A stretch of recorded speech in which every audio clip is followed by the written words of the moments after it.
আপনি কি জানেন, আপনি কি কখনো ভেবে দেখেছেন মাছ কিভাবে পানির ভেতর এত দ্রুত চলে, আর পাখিরা কিভাবে আকাশে এত গতিতে উড়ে বেড়ায়? তাদের কি কোনো ইঞ্জিন আছে?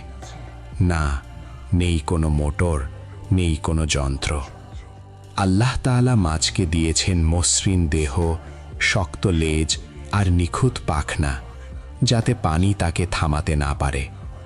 আর পাখিদের দিয়েছেন হালকা শরীর, শক্ত ডানা আর ভারসাম্যের এক আশ্চর্য ক্ষমতা, যাতে তারা আকাশে ভেসে থাকতে পারে। পবিত্র কোরআনে আল্লাহ বলেন, আল্লাহ ছাড়া কেউ পাখিদের আকাশে ধরে রাখে না। সূরা আন-নাহাল ৭৯। মাছ জানে না সাঁতারের নিয়ম, পাখি জানে না উড়ার বিজ্ঞান, তবুও তারা চলে, তারা উড়ে, কারণ আল্লাহ তাদের পথ দেখান। সুবহানাল্লাহ, আল্লাহর সৃষ্টি কখনোই ব্যর্থ নয়।